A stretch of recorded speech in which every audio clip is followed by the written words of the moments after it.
Good evening, everyone. Welcome to the Sebring City Council meeting Tuesday, October 15th, 2024. Calling this meeting to order. If you all stand with me, the mayor's going to lead us in a prayer and a pledge. Please bow with me. Lord, thank you once again for the city that we live in.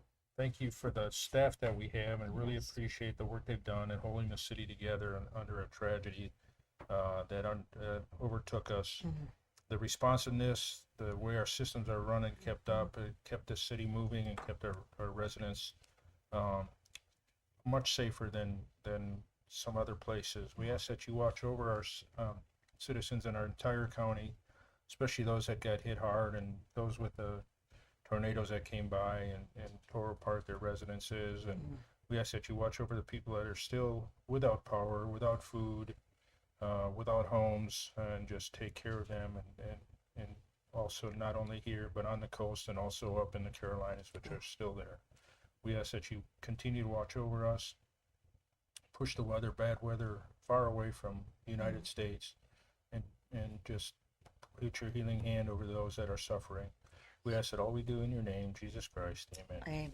Amen.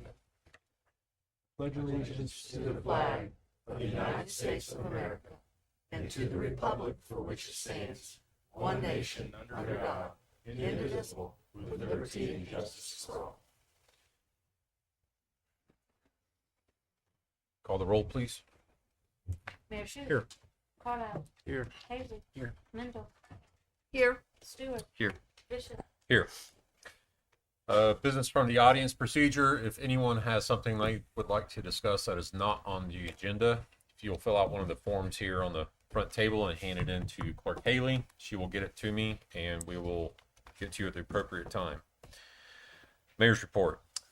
Other than cleaning up and helping around the city and neighbors and that stuff, I really have nothing to report. Everything, the city really lucked out, if you ask me.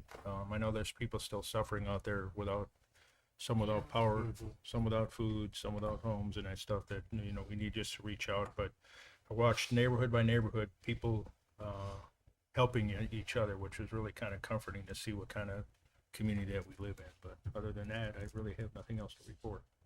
Okay. Alrighty. All right. Mr. Carlisle. Well, I just want to thank all the city employees. We think of first responders, we think of the firemen, we think of the police department, but our water department, they were out there, the street sanitation department.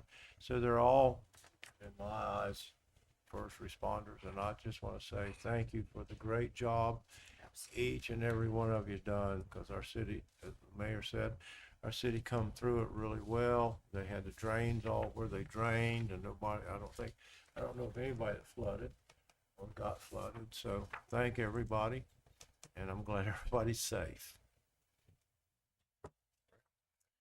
Good evening, everyone. And I too, I just want to say thank you. Thank you to God for sparing our county and our city. And of course, Lake Placid has some real damage in that mobile home. And, we're just not used to tornadoes striking anywhere close around us. But it was so comforting to know that the city was on top of the situation, and our directors of utilities and public works and the police and the firemen and the others, and Scott Nately keeping in touch with me, and just appreciate how everybody worked together. It was pretty amazing. And it was also amazing how quickly disaster can come on you, and you're cut off with no electricity and no phones. Well, I think we kind of had phones for a while, but it's just wonderful to know you're in a good, safe area in our country. So thank you to all the city people that make that happen, and we appreciate you all. Thank you. Josh. Just want to echo those comments. It was great to see how the city responded, working very hard right up to the storm and right after. I think I was cleaning up my yard at 7:30 in the morning on Thursday, and Public Works and the fire department were there by 8 to clear the road. So it was a really good response, and we have a great city. Yeah, same as all of you. And going downtown, you don't even think that there was a hurricane with what Public Works did, and talking to fire department beforehand with all their plans, their action plans. Team effort, couldn't do it without everybody coming together. Very grateful for everybody. I think we're just have one of the best cities, the best responses. Very grateful. So thank you, everybody, all the department heads, all the employees, all the team. All right, thank you. All right, next up is the consent agenda. I will ask that you remove item 8D. Your motion. And we'll consider address that it. New business. Yes. Any questions or comments on the consent agenda? I make a motion that we accept the consent agenda by removing 8D. Second. Poll the board. Cordell, Yes. Avery, Yes. Mendel, Yes, Stewart, Yes. Bishop. Yes.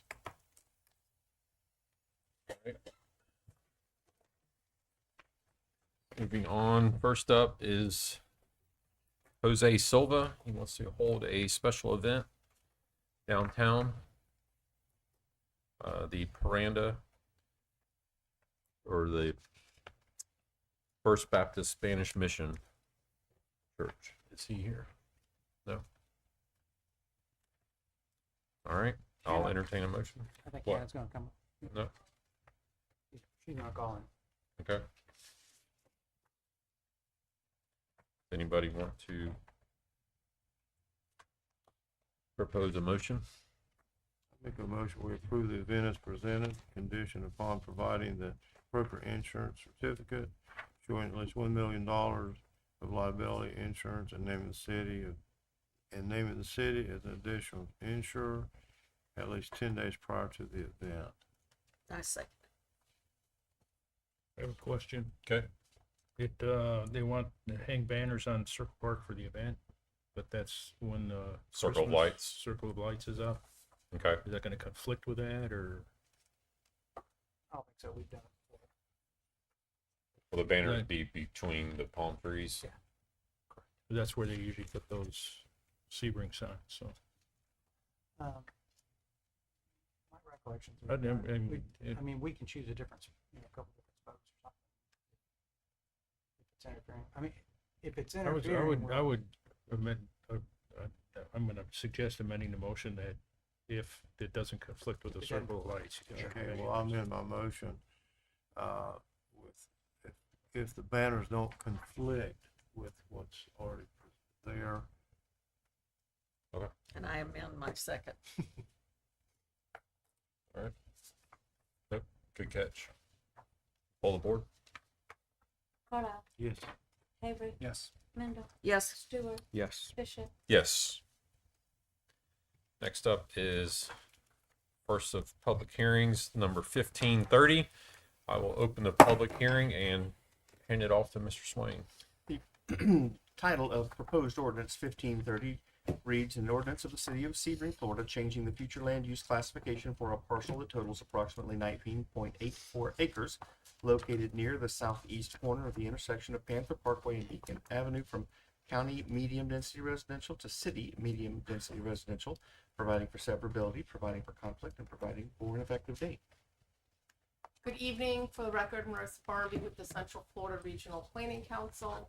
Since the future land use amendment and the zoning amendment intertwine, I've provided a staff report that addresses both in my PowerPoint presentation. Will address both as well, but these will require two separate public hearings. Also, the applicant is present to answer questions if and when we get to that point. Next slide, please.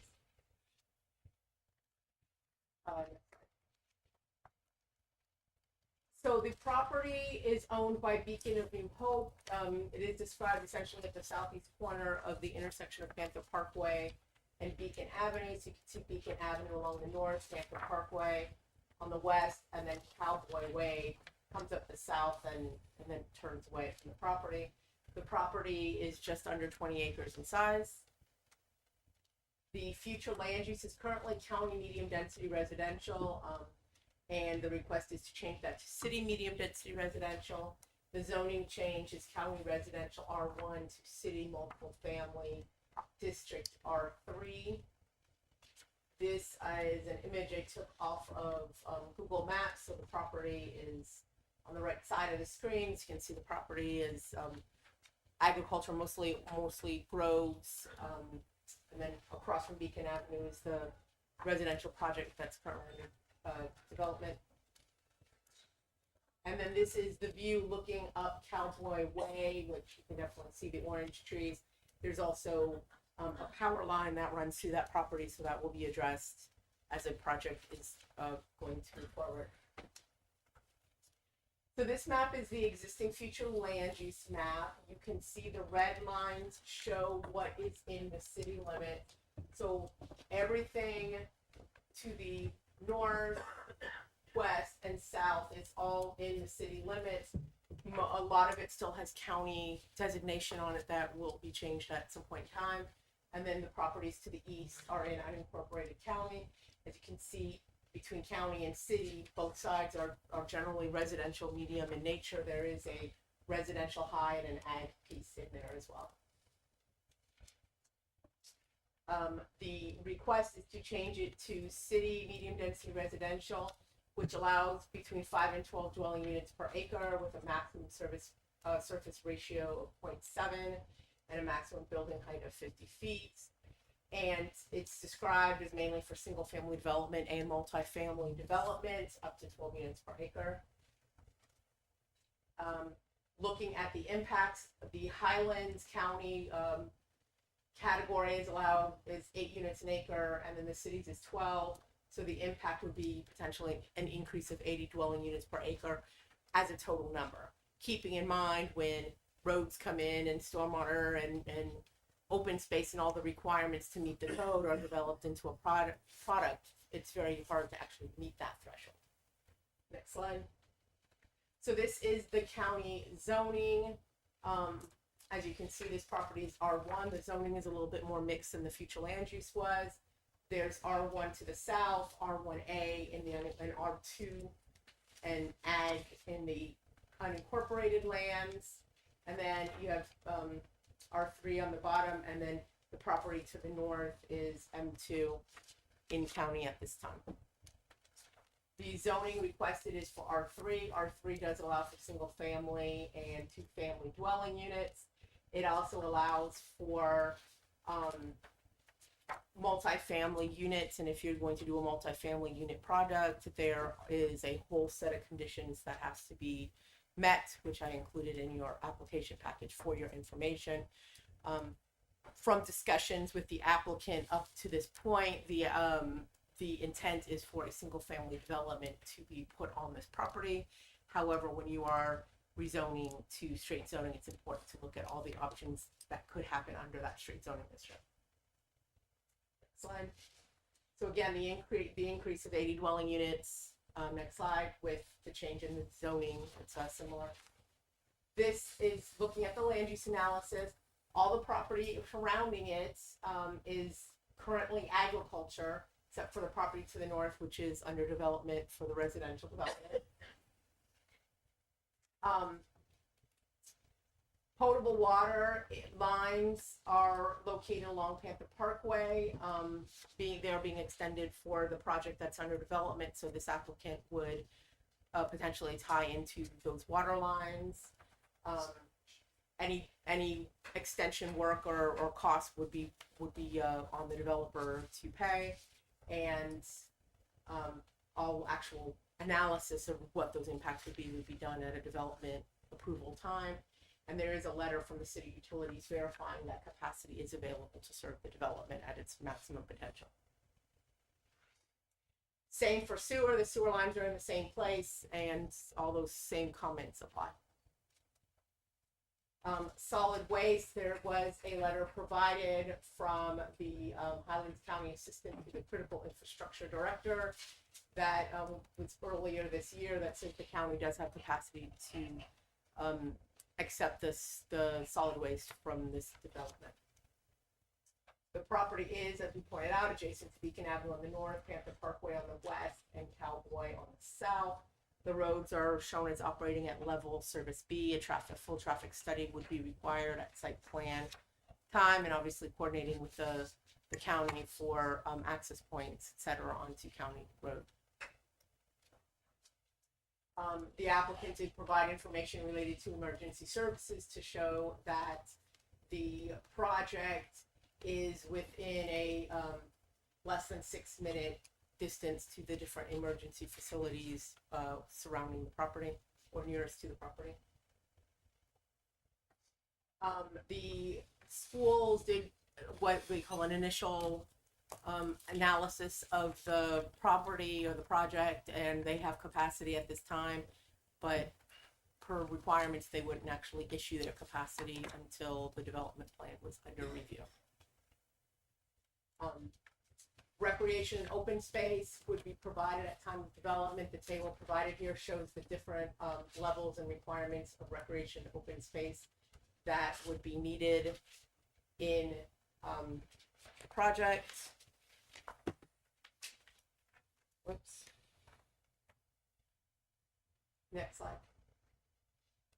It is not in any environmentally sensitive areas. It is not within a special flood hazard area.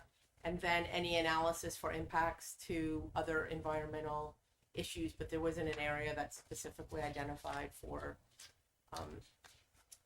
environmental species or issues with that, but that would be fully vetted at a time for development approval. Slide. The proposed request is consistent with the proposed future land use request, and it is consistent with what is allowed currently on the surrounding properties in that area. This is what the future land use map would look like with your change. Slide. And this is what the proposed zoning map would look like with that change happening. This was scheduled to go to Planning and Zoning Board on October 8th, but because of potential impacts from the hurricane, that meeting was rescheduled, so it will go to them on October 29th, and any comments or recommendation they make will be included in your next package. Next slide. I do just want to say, I think I kind of glossed past this, but under the maximum development potential of for the site, they would be allowed a maximum of 238 dwelling units. And again, looking at how that works with roads and wastewater and all the open space and all the different things that have to go in, that number may not be able to be achieved. I am happy to answer any questions you may have, and as I mentioned, the applicant is here. Okay. Thank you. And it states that green space has to be just over 5 acres. If I'm correct, it's like,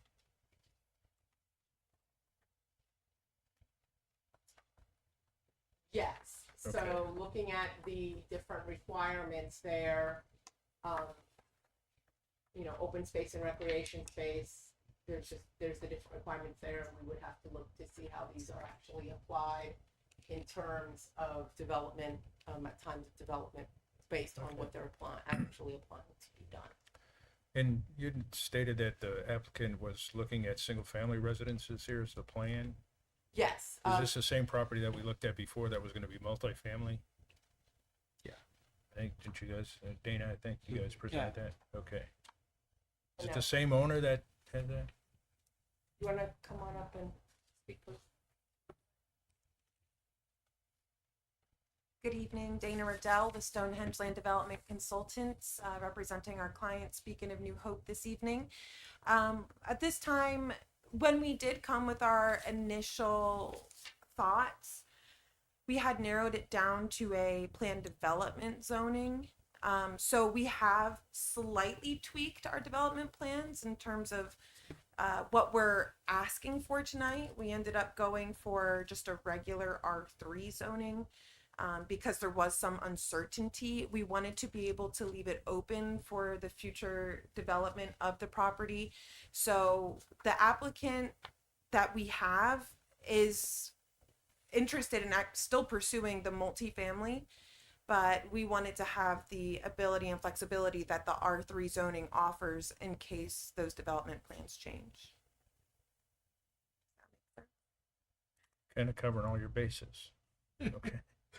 I'm just concerned about the density issue, I think, and I know you can't put the 238 units there, but if you put 238 units and there's 2.5 people per unit, or even 2 units, that's 500 residences on basically 15 acres, so, or 500 units, so, people.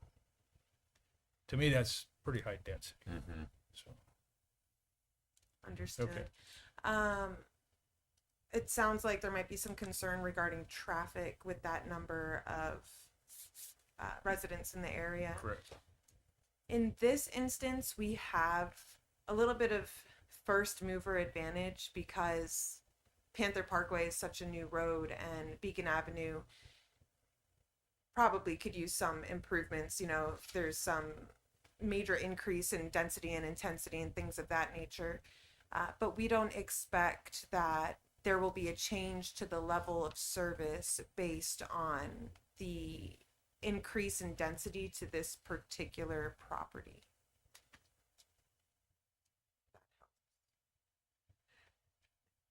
Just a little, takes a little of the edge off. Okay. The purpose of the public hearing is to allow public comment. Does anybody from the public have any questions or comments? No? All right. I'll close the public hearing and open the floor to council. Anybody have any questions or comments? No? I'll entertain a motion. Are you still concerned, Mayor, about the amount of people? Well, potentially.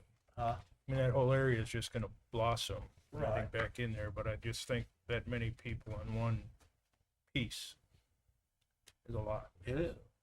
So the only other option then would be to come back with a planned development zone, right? And I think it's gotta go through P and Z anyway, so, and, I mean, this is the first reading, there's gonna be So we a could P wait and for Z meeting. P and then- Z recommendations figured out at our second reading. Right. You guys good with that? Yeah. I am. Okay. Yeah, I'm fine with that. Okay.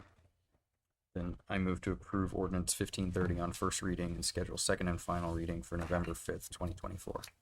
Second. Hold the board, please. Carl, Yes. Haver, Yes. Mendel, Yes. Stewart, Yes. Fisher. Yes. Let me understand something correctly. So you're saying you're approving it for first reading, but you still want to hear what P and Z has to say about the density? Is that Before right? our second reading. I'm just making sure. I Yes, ma'am. Okay, thank you. All right, next up is item 10C. It is public hearing and ordinance number 1531. I will open the public hearing and hand it off to Mr. Swain. Ordinance number 15, or proposed ordinance 1531 is entitled an ordinance of the city of Sebring, Florida, changing the zoning classification for a parcel that totals approximately 19.84 acres located near the southeast corner of the intersection of Panther Parkway and Beacon Avenue from County Residential District R1 to City Multiple Family District R3, providing for severability, providing for conflict, and providing for an effective date. All right. Since we've already heard from Ms. Barnby, I'll open the floor to any questions or comments from the public. I assume there will be none.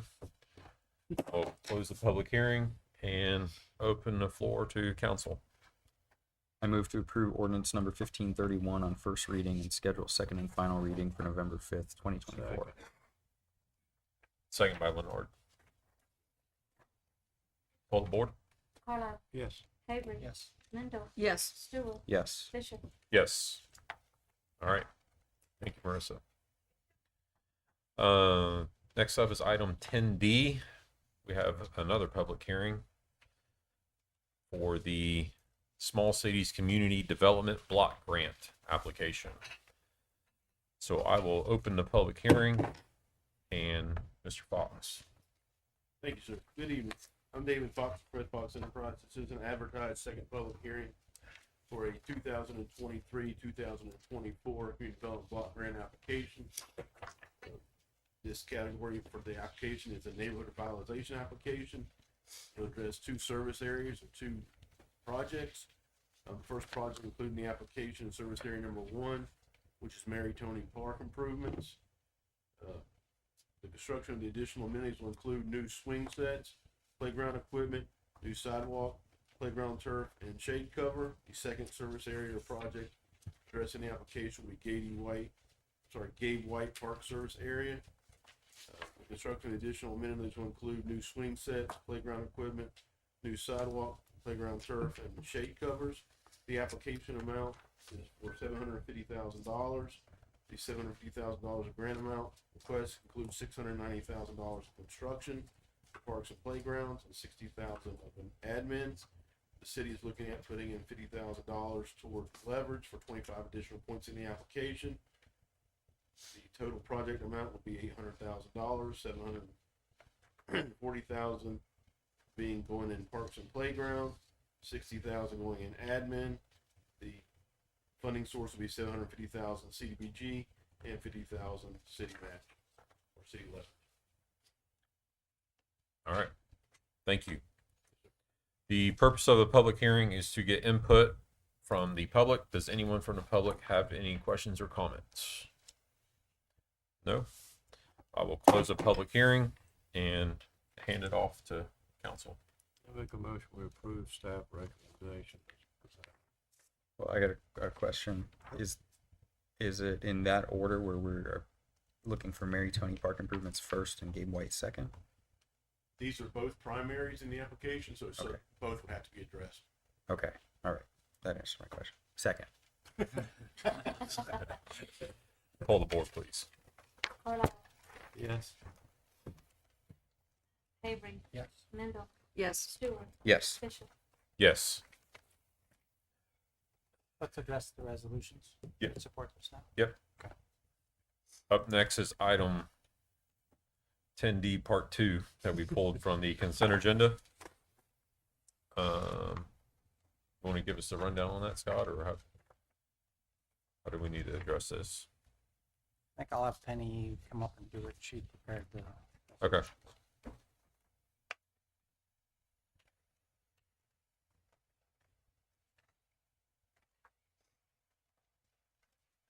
Good evening. With the grant application, there were 3 resolutions that are required, one of which is the implementation of the long-term and short-term objectives of the city community development plan.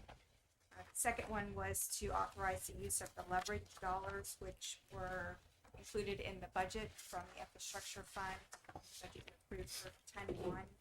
And then thirdly is a resolution to authorize the submission of this application for the grant. Okay. Does anybody have any questions for Penny? Not, I'll entertain a motion. Make a motion, we approve resolution 2024-33, resolution 2024-34, and resolution 2024-35 as presented. Second.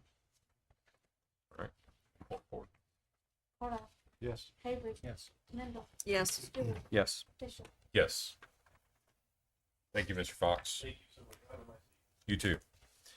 Next up is item 10E. Mr. Bogus, come up and tell us about the sidewalk on Memorial Drive.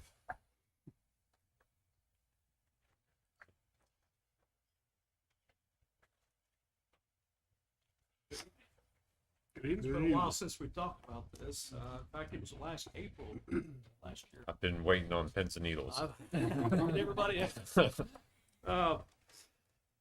just to kind of recap a little bit of this, the county received grant funding to construct 8-foot wide multi-use trail on Memorial Drive. It's to be on the west side of Memorial Drive, which is also the side we have a 8-inch water line. This water line is in direct conflict with that project. We asked Civil Serve several years ago to give us their best estimate on what it would take to relocate that water line. They gave us a price of $242,684.24. Now that goes back several years, and we've had some price increases in materials since then. So I would be very surprised if the bid comes in at that price. I would expect it to be a little higher. The county is their interlocal agreement, just to kind of give it to you in a nutshell. They've structured this the same way we did the Parkway Phase 3, which they take this as part of their project. They go ahead and do the competitive bidding for us. Of course, the city is free to select or not select whoever the low bidder is. So we have that control. But it this makes it neater to have it packaged that way. The Parkway went very well for us. And they are also saying they will contribute a sum of $121,342.12, which is exactly half of the estimated construction cost that we received from CivilServ. The downside of that is if the price is higher, then our cost is going to be more than 50%. Just want to make sure everybody understood that. It's just one of those things that you run into when you're using, whether it's the county or state road right away. This is sometimes an issue that you have to deal with. Mm-hmm. In my opinion, it's still better than trying to work with private property owners and try to secure easements that way. So this doesn't happen very often, but it does happen from time to time. All right. So, Anybody have any questions? I do. Okay. Where exactly does the water main, where do you relocate it to? Is it across the street? No, or- I think it will be on the same side. And basically, the path itself is not a problem. It's the stormwater infrastructure that they're going to install along with this project is where our conflicts come in. CivilServ has already done engineering on this. I can't recall. I think we're having it's gonna probably look like a snake by the time it's all said and done, working around these conflicts. But it's from, I probably should have mentioned this in case forgot, it's from Pompano all the way to the Parkway. Mm-hmm. So it's It's a long stretch. pretty long stretch. Mhm. So there'll be a sidewalk going all the way from the Parkway to Memorial Yes, sir. Elementary. I think that's so great. So just to clarify, I know I had a lot of heartburn about this one when it was last year. We don't have a choice, and the county doesn't have to cost share at all. They could Right. tell us we're on our Correct. own. So Right. we don't have a choice. We got to vote for it and say thank you for the 120 grand they're going to give us. Right. Okay. That's it. I kind of feel the same way. Any other comments, questions? All right, I'll entertain a motion. Make a motion to approve the interlocal agreement between Hobbs County and the city of Sebring to relocate the city 8-inch water main located within County Road of Memorial Drive. Second. All right, full board. Cola, Yes. Avery. Yes. Mendel, Yes. Stewart, Yes. Bishop. Yes, thank you. We'll see you again shortly. Next up is item 10F, the cottage market. Mr. Andre Corsby is going to come up and tell us what he has planned. What is it? Good afternoon. Andre Corsby. Yes, sir. I mean, it's been a year since we did this already. Market encouragement. Yep. So basically, we're trying to continue on the market the same way it is, but we did have some.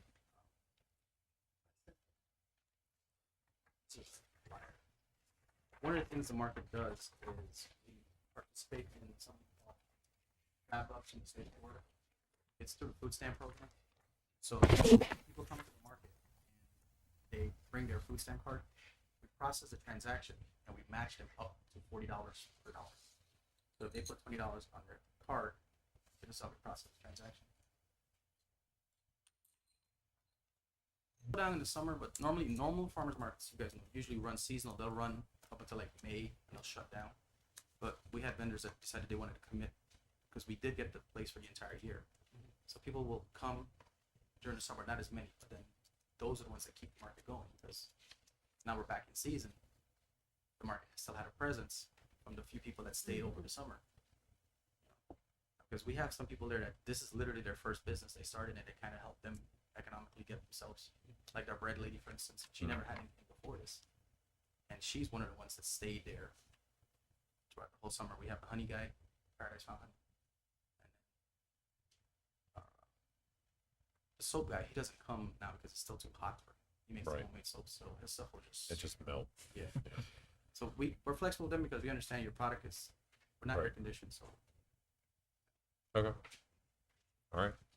And we reduced the cost to $10 per month for vendors. Essentially just enough to cover our The insurance. Because we wanted to more. Really wasn't for us. We wouldn't make money. Most to bring people into the market. And we partnered with, Partners in Progress, I'm sorry, Oh. our state. So it helps promote small businesses, entrepreneurs, and like we waive the fee completely for anybody under 18. So if they're operating, not their parent is coming there and doing all the work. The person under 18 has to be there operating your booth to show, it's not like you're not gonna have your child come in, you're doing all the work and the child is sitting there. The whole idea is for the child to learn how to run a small business. Very good. Yeah. And it doesn't cost them anything other than their time and the experience. I'm pretty impressed that you would go through the summer months with some vendors there. It's so hot. Yeah, well, depending on what they sell, we'll stick through it. Yeah. Because I go and I bring spices and stuff. Like I wouldn't go certain times if it's raining really heavy because I can't get the spices wet. Mm-hmm. But other vendors will stay throughout the year. And we have on average, we have about 30 people on the roster, but not all 30 are there every time. So they rotate out, and it keeps it. You know that when you come this week, you might not, this guy is only here one Saturday out of the month. So you have to catch him now because you won't see him again for the following Saturday. This is a great project for our city. Thank you very much. And it does. We like it because it brings a lot of traffic where we're set up. Originally, the original farmers market used to be right here, but that was only one road. But now we have the two roads. And I do I don't know if you ever seen this on Facebook. I do the Facebook Live, and I promote the downtown area in the Facebook Live for two reasons: promote the area, and also people know where the market is. Because when you tell them downtown, I'll tell you a little story. I lived in Fort Lauderdale. I never knew Sebring. This was Sebring. I always thought where the Walmart is, that was Sebring. Until one day I had to drop somebody back here. They're like, "They're going to Sebring." Oh, this is right down the street. I keep driving. I'm like, where are we going? No, this is the actual town over here. That's the new where the Walmart is. It's not the actual original Sebring. So most people, if they never lived there, they don't know that this downtown exists. So that's one thing the market does. It does bring awareness to absolutely the downtown area. Okay, I'll entertain a motion. It says approve as presented. Second. Pull the board. Cora, Yes. Avery, Yes. Mendel, Yes. Stewart, Yes. Bishop. Yes. Thank you. Thank you. Oh, I will need those chips back. They are Yeah. treated as cash. Candy just spent it. Dang it. I kept your flyer though, so I The state's very strict about this. If you lose them, they cannot be replaced. Wow. They're treated as cash. Thank you. See you next year. All right, next up is item 10G. Thank you for coming. Her idea. She creates the ideas and it gives me the work. All the ideas. Way to go. Item 10G, we have our chief and ALS extraordinaire coming up to tell us possible future of the fire department. Good evening, Carlos Rivera, Lieutenant, Sebring Fire Department. Can't believe I'm up here actually talking about this. It's been a very long time in the making. I think you guys have the program or the packets in your agenda. What I'll do is I'll just go ahead and summarize through it. I don't think you want me to read all 25 pages of it. No, thank I'll be here a very long time. But if there's any questions that come up during the summarizing of it, just stop me and I'll answer what I can. All right, so a little bit of background. Sebring Fire Department, we operate as a two-tier system, which means we provide BLS service and Highlands County Fire Rescue shows up with an EMS unit. We get there, we try to stabilize the patient the best way we can with what we're allowed to do, and then they show up, they start advanced life support if that patient calls for it, and then transports them to the hospital. During the calendar year 2023, we responded to 2,153 calls. 76% of that was all EMS related calls. So the volume of calls that we are running are EMS related more than fire related. And that's just something that's happening across nationwide. A lot of building codes have been implemented over the years, fire inspections and stuff like that. So the amount of fire calls have dropped and the EMS calls have gone up.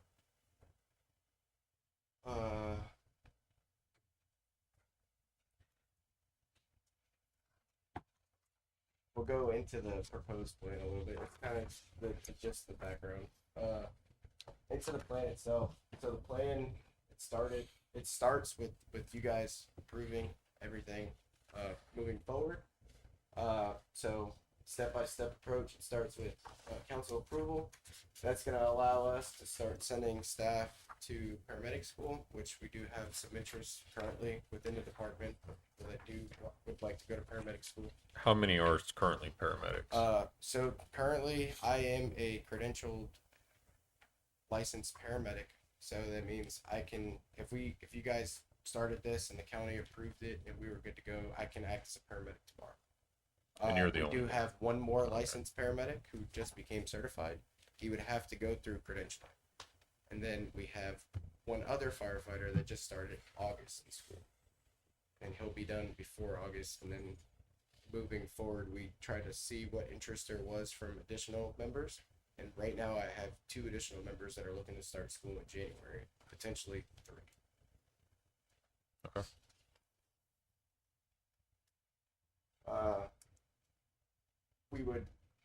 We need to have some more conversations with Highlands County Fire Rescue. They have to approve a COPCN for us, and we've had several meetings, several conversations already about what that looks like. The state requires you to have a COPCN in order to apply for an ALS license through the Department of Health. So we'll have to go through that. They list down requirements that are set forth in that COPCN as far as guys that would have to credential as EMTs. They would have to credential as paramedics. You would be required to run a full call volume. You have to utilize the same reporting system. We would have to utilize the same medical director, which is an easy one because we already do that. And then we would have to adopt their medical protocol so that everything is streamlined. And certain medics aren't doing certain things one way and other medics aren't doing things another way. Everybody's all working together for the same goal to provide a healthier community. Carlos, that COPCN, does that have to be renewed annually? Every or 2 years. 2 years. Okay.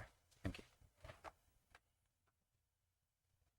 We're looking for, this is going to kind of be a stepping process. So we're looking to implement this at Station 14 first. That's going to require 6 paramedics and 1 paramedic coordinator. Once we get everything up and running with Station 14, we would go ahead and follow that with Station 15, which would be additional 3 paramedics. So we would be looking to have a total of 9 paramedics and one paramedic coordinator that'd be responsible to run the program. Looking way further down the line, if we decided to expand or look at any additional stations or anything like that, at that time, the council can give us the direction to expand the ALS program if we have one. That's included in our strategic plan.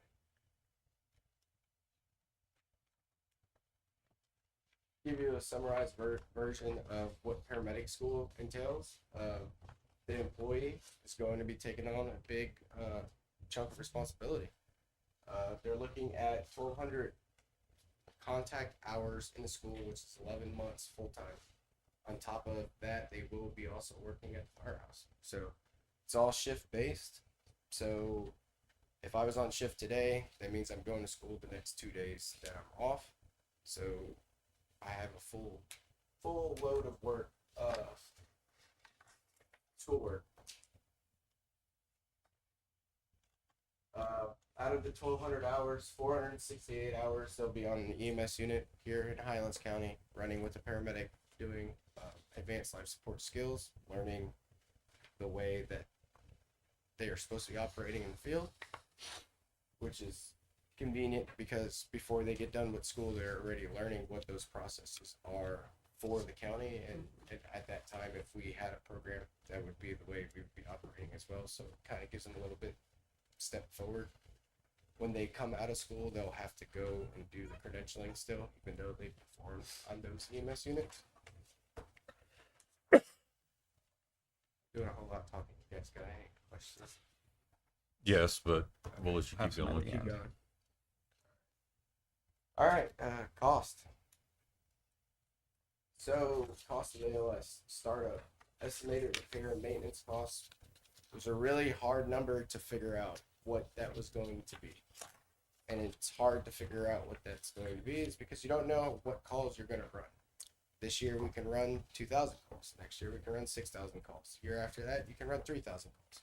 Is that based on using the engine or the brush truck? That's just the whole.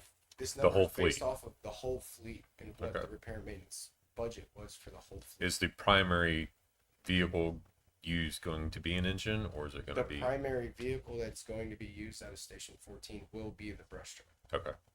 That's gonna continue the same way. Do you ever see this leading up to us have ambulances? I don't think this is ever gonna get to that. I don't believe that. Yeah. I mean, Dustin Fitch, hopefully he's watching somewhere right now. He's one of the chiefs for Highlands County Fire Rescue, and the county has no reason to want us to ever transport. But we're gonna grow. And the COPCN specifically says that you will not transport. Okay. That's the answer. Thank you. How, I know typically when there's a call, you guys show up first. I mean, probably 98% of the time. A good portion of the time. Okay, we'll say 90% of the time. From the time you show up to the time EMS shows up, about how long is that? You know, so I know there's not a number, but what's an average? Is it 5 minutes, 10 minutes? I think it's really hard to narrow something down like that, just because there's higher call volume time frames throughout the day than before. So like a 5 o'clock in the afternoon is a high call volume time. So during that time, it could be a couple minutes, or they can be there at the same time as us. It's really hard. I've tried to narrow that down, but because the fluctuation of calls happen and there's such a variable amount that I can't put a time frame on that. Well, is there any time that would be 10 or 15 minutes? So if it's gonna depend on if that particular EMS unit is in their station or out of their station or Well, that's what. if they're on a call, depending on the calls that are going on throughout the county now, we've had situations where we've had units from Lake Placid. Well, So it's gonna be a longer time. right. The reason I'm asking this question is because I had someone call me and was telling me some stuff. They said if someone has a heart attack, you have about 4 minutes to get those people, you know, where they won't have brain damage. That's my point. If they're there 2 minutes, that's great. If they're there in 10 minutes, it's not. You know, that's the point I'm trying to make. So everybody realizes there's not a. I knew that you couldn't give me a time, but I asked. You know, and I believe this is for the betterment of our citizens, even though it costs a lot of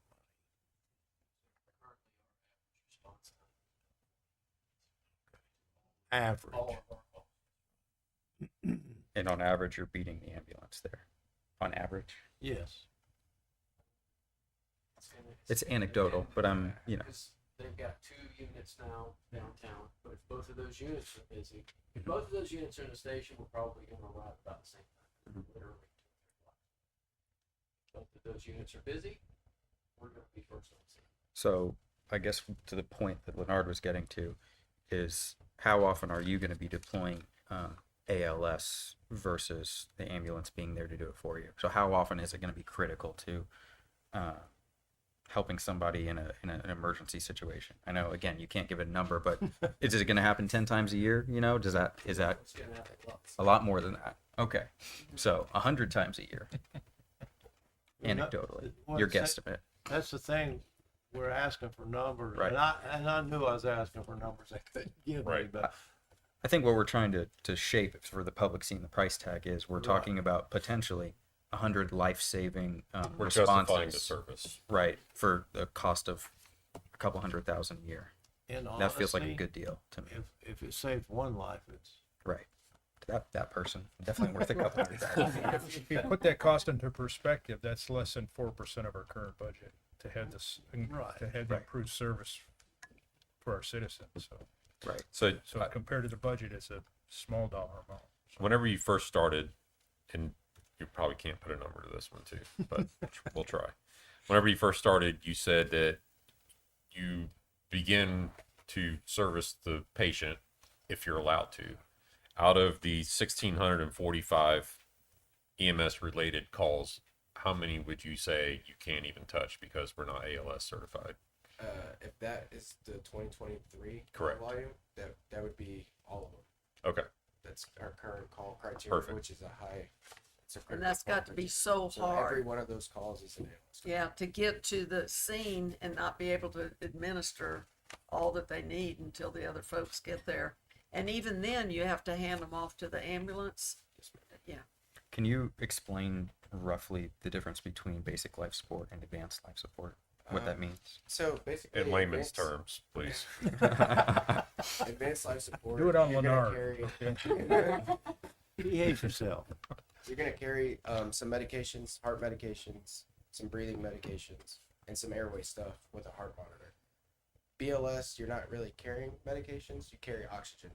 So in the lamest, simplest way to present this to you guys, if you had a little girl at home that had asthma and say she had an asthma attack, well, you know that she's having bronchospasms. So her airway is constricted.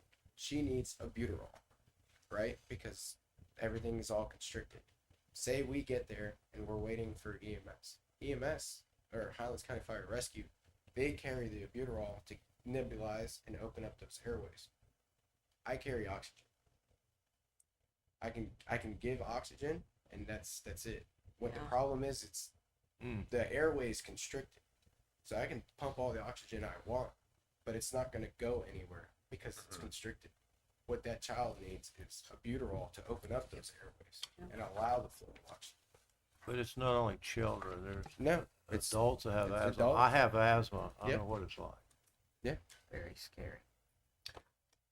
Has there been a situation where you did show up and could not administer the help that they needed because we didn't have the services available? Yes. And it could have gone It happens. another way than what it actually did. That happens quite often. Okay. Diabetics, we go to a diabetic that's unresponsive. We know that it's a sugar problem, but I don't have a way to fix it. And every minute that they're unresponsive is time that they're losing on their brain. Right. I'm so glad that you went to the trouble to see this through because it definitely will save lives.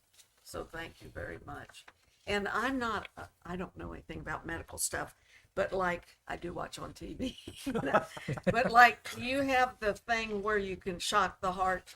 So we have an AED right now, which is automated. So we put it on a patient that is in cardiac arrest, and the AED tells us yes or no. If Yes it says or no for what? Oh, for sorry. to defibrillate somebody. Uh-huh. That's the shocking of the heart. The machine interprets that. Wow. So if there's been times in the past that if it shows like a fine V fib, it reads it wrong and it won't allow you to shock it. When we go to an ALS program and we have these heart monitors, we're going to see those rhythms for ourselves. So we're going to be able to make the determination on whether we shock that rhythm or not. We're not leaving it up to a computer.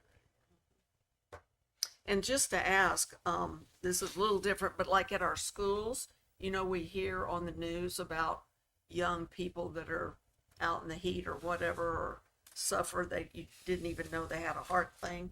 So do our schools have equipment that, that's a defibrillator thing, right? So I believe the schools do have AEDs in them. Schools, libraries, a lot of the common places. I think the mall even has.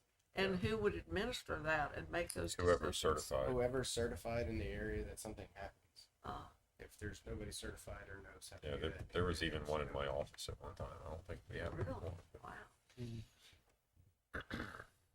Well, I think this is just great, and I'm glad to see we're starting the program. You have more to cover? There's like 25 pages. I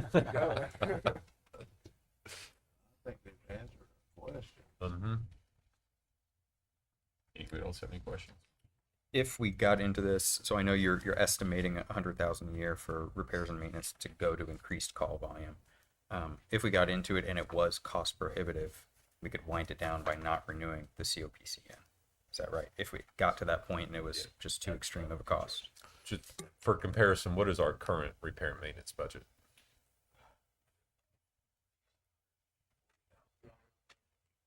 So we want to make it clear that we're trying to project this, but we wanted to hopefully project on the high side. We certainly didn't want to give you guys a number and then come back and say, oh, we were wrong. Double what we thought. Hopefully we come back and say, oh, we spent half of what we thought. Yeah, But we can't guarantee that. I get it. So this is your projected maximum.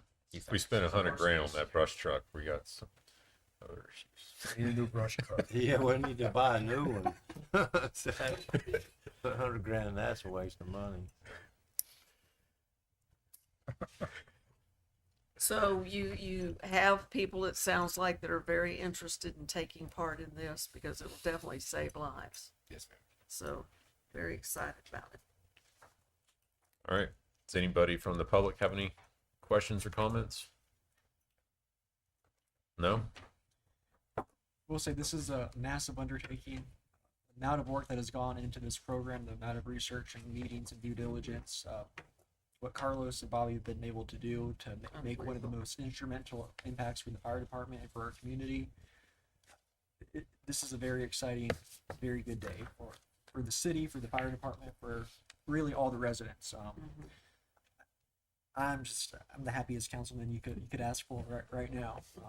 So I would love to make a motion to approve the implementation of this program and grant permission for personnel to start the paramedic program in January 2025.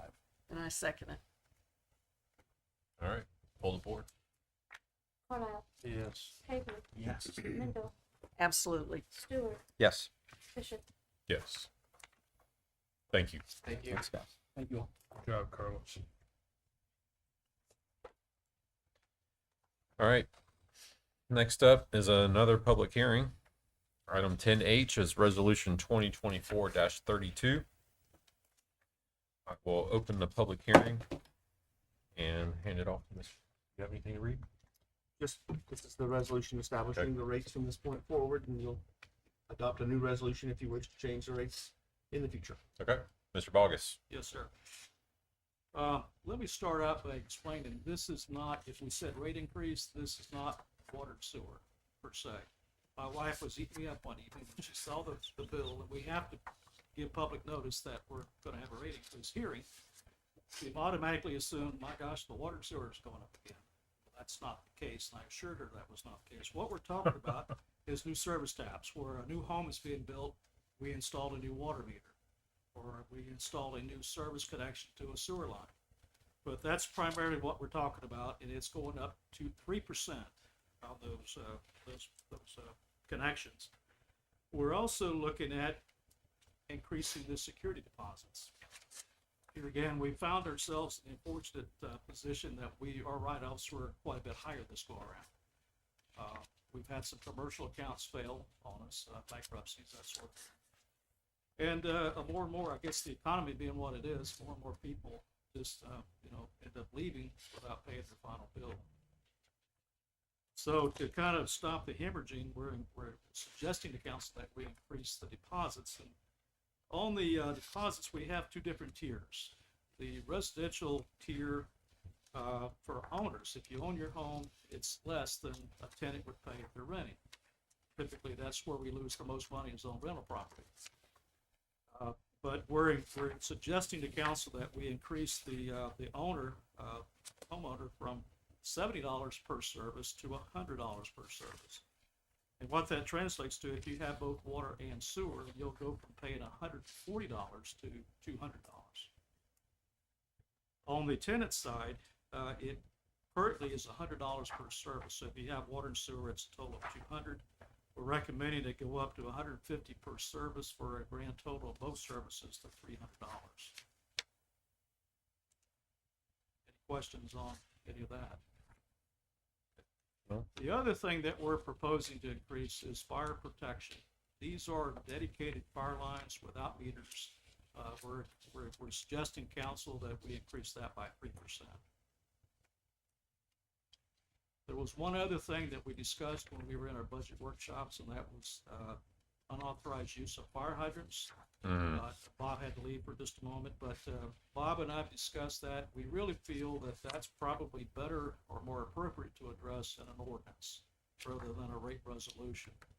So if that meets with council's approval, we'd like to proceed that. And our plan is to have something to come back to you on the first meeting in November.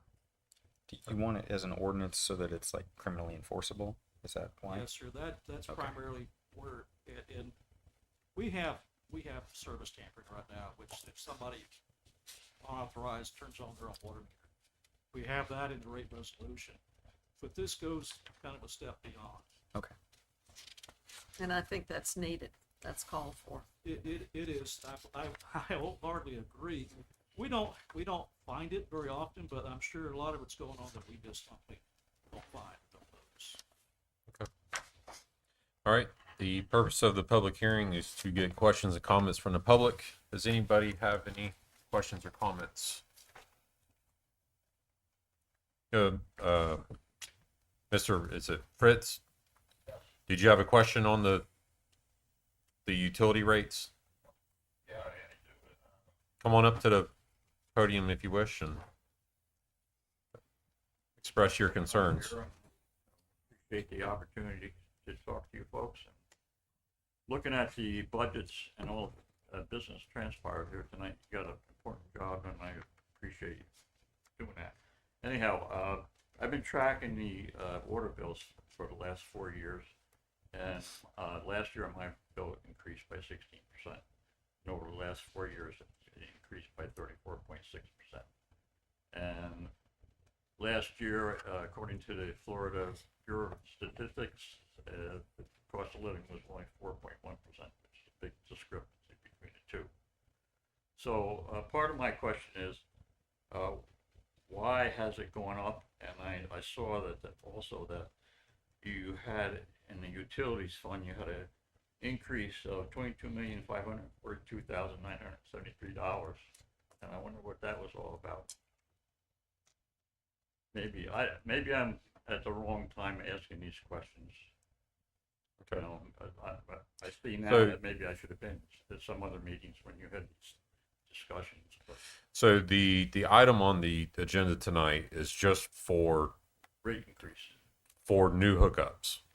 Not for you, not for your. Not monthly for bill. your not for your monthly bill. It's only for new hookups. Well, I just saw what it was on my bill, and it said, Yes, sir. we're having a meeting on a rate increase. So Yes, sir.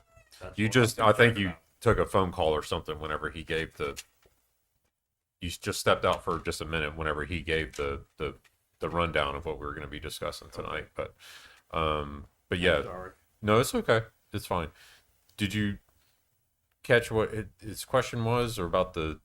I'm sorry, I'm drawing a 22 blank here. million. Yeah. Yes. So, correct me if I'm wrong, but I think that's related to grants that we're receiving Okay. to do projects. So our budget's obviously increased because we're gonna be doing a project that's grant funded, and our budget has to reflect that increase. So I'm not sure that it's the entire 22 million, but it's the bulk of it. Yes. Well, there was an item in there that was 17 million and change as a grant, and that was another question I'm saying. You know, I see these things from a different view than you folks probably do. Yes, sir. And I'm saying to myself, why do we need a rate increase if we're getting a grant of $17 million? So the grant is for kind of new infrastructure. Okay. And you know, too, is your name Mr. Fritz? Yes, it Is it- is.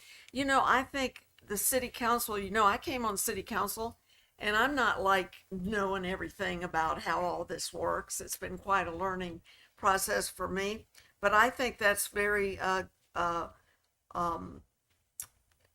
think we should congratulate you for coming forward and asking your questions. Well, the And whole that's what thing we is- want to be here for. The whole thing is I'm concerned about the amount of increase what everybody is doing. The county commission did the same thing. They went and had a ad in the paper, they were gonna go up 16%. And I tracked that. I went back and looked at their records. And they had 2.9, they had 7, 11 last year, and now they want to go to 16. What did it end up to? 17.9. The last day, they stuck in another $868,000. So I'm just concerned about, you know, it's getting, are these things sustainable for us to keep going up like that?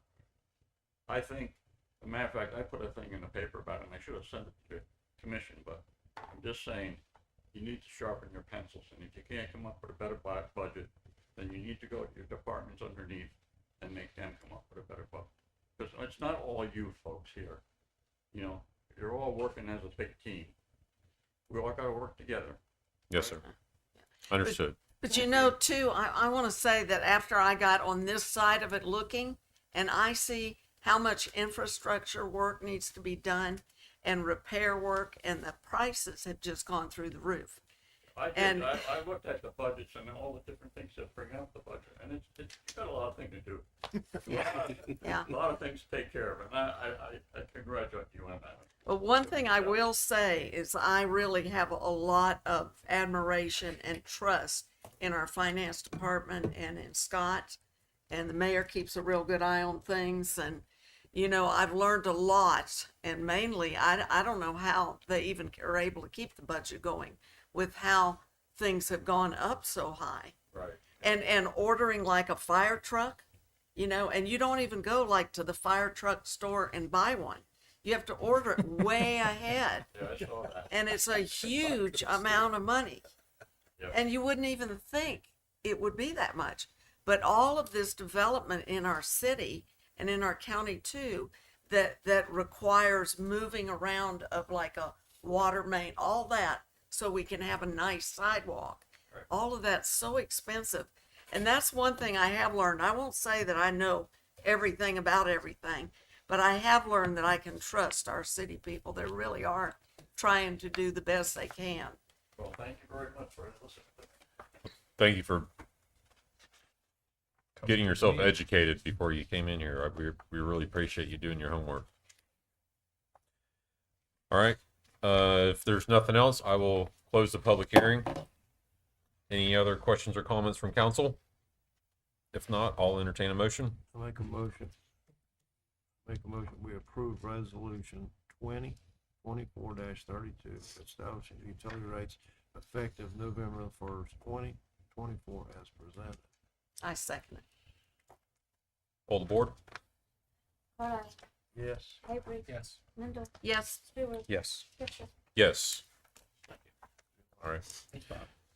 Okay, we have no business from the audience. We'll get to your question. Mr. Attorney. Nothing further, sir. All right, Mr. Datelick. Agenda item 13A is project report. The only thing of substantial change here is I have spoken with Fish and Wildlife Commission just before the hurricane, and I will be getting back to them this week to try to set up a workshop Okay. with the Fish and Wildlife Commission on the Illinois pond weed. Then I think Yard we had- trash. Yard trash. So, so just so everybody knows, we have an interlocal with the county for collection of debris. So that includes yard trash, that includes construction debris, that type of stuff. And we have an interlocal that allows us to utilize the contractor they obtain through an RFP process. And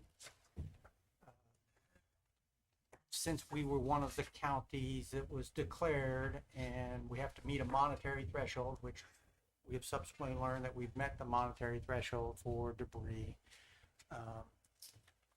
we can get FEMA reimbursement for the expense of picking up the debris. So starting next week, and what the instruction from the county is for everybody to have their debris by the curb by this Sunday. That essentially have given them 2 weekends to do it. They're looking to try to get this done in for one pass. It was not near as bad as like Irma or Ian. So in theory, folks should be able to get their debris out to the curb, and the debris contractor will start next week. Some of the instruction is don't commingle. You don't commingle construction with yard debris. You separate. What I will also say is also separate leaves and Spanish moss and, you know, small clippings and stuff like that from the large tree debris, branches, you know, cut up tree trunks, that type of debris as well. Place the clippings, that type of stuff in plastic bags, and the city will pick those up, and the debris contractor will be picking up the larger debris. They will not pick construction debris up at the same time necessarily as the yard debris. I suspect what's going to happen, and the discussion was, is they'll pick up yard debris first, and they'll come back for construction debris. The intent is to try to do this in 90 days because one, we get fully reimbursed if it is done within 90 days. They suspect we can make that time frame. I know during Irma and stuff like that, it was a long process. We don't anticipate that it's going to be as long, but it really depends upon how many crews the debris contractor is able to get out in our county, and keeping in mind that they're also working in other counties, not only in our state, but other states. Yeah. So I think that's the synopsis of debris. Do you have any questions?